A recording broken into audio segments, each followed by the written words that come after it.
نماز کی حالت میں ہے اور اگر ہونٹ نہیں ہل رہا تو نماز ہو جائے گی. جیسے کہ سجدے کی حالت میں ہے بندہ اور زمین سے پاؤں اٹھنے نہیں چاہیے ہوا میں. ہاں، اب لوگوں کے پاؤں اڑ جاتے ہیں تو اس صورت میں نماز ہو جائے گی. ہوا میں سجدہ کر رہا ہے اللہ کا ولی مانے اسے آپ. بھائی ہوا میں سجدہ کر رہے ہیں نا، آج کے دور میں تو کسی کو بھی ولی بنانے سے تو بندہ پیر اٹھا کے ہواؤں میں سجدے کر. دیکھیں پہلے تو میں تھوڑا سا علاج کرنا چاہتا ہوں. علاج کا مطلب ایک تشخیص کرنا چاہتا ہوں.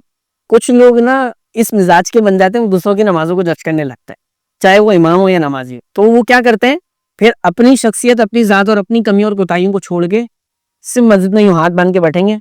چل میرا بھائی، اس کا رکوع صحیح نہیں ہے، اس کی نماز صحیح نہیں ہے، اس کا وضو ٹھیک نہیں ہے. یہ ان کی ڈیوٹی لگ جاتی ہے. ان کا ذہن ہی ایسے کام کرتا ہے.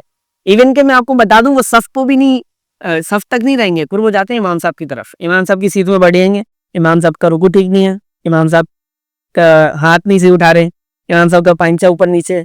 چلو بھائی اب امام صاحب سے بات کریں گے. تو یہ ایک مزاج ہے جو ڈیولپ ہو جاتا ہے، بن جاتا ہے ذہن. تو پھر بندہ اسی لحاظ سے چل رہا ہوتا ہے. یہ مزاج غلط ہے، سمجھے؟ یہ مزاج غلط ہے. ہر ایک کی اصلاح کا ٹھیکہ آپ نے نہیں اٹھایا ہوا. آپ سمجھیں کہ میں ہی مسلم ہوں اور میں ہی سب کی اصلاح کروں گا، ایسا ہرگز نہیں ہے.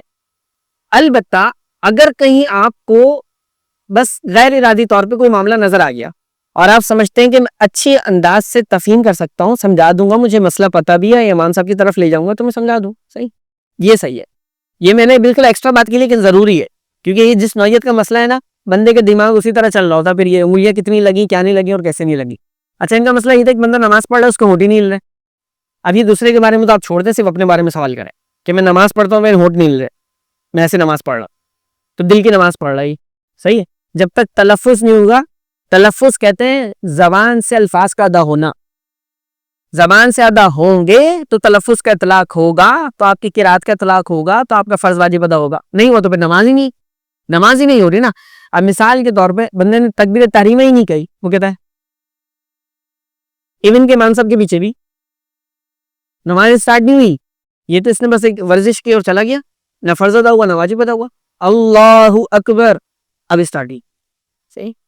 اچھا اس میں بھی مینج کرنا اب اپنے حساب سے ہم مینج کریں گے کہ یار میں دوسروں کو خود نہیں ڈسٹرب کر رہا. کچھ لوگ تھوڑا اتنے سائیکو اور نفسیاتی ہو جاتے ہیں. الحمدللہ رب العالمین، بھائی برابر میں بھی کوئی نماز پڑھ رہا ہے، وہ بیچارہ ڈسٹریکٹ ہو رہا ہوتا ہے، اس کی ابے یہاں سے چھوڑا تھا، یہاں سے پڑھا تھا، وہ یہ والی صورت پڑھنی تھی، پتہ نہیں کتنی رکعتیں ہو گئی. وہ آپ کی وجہ سے، آپ کے زور سے پڑھنے کی وجہ سے وہ اپنی رکعتیں بھول رہا ہے. ہاں جی، تو اس کو مینج بہت سوچ سمجھ کے مینج کرنا پڑے گا کہ میں اتنی آواز نکالوں میرے لب بھی ہلیں اور میرے کان تک میں سیٹسفائی ہو جاؤں کہ میں ادا کر رہا ہوں، ٹھیک ہے.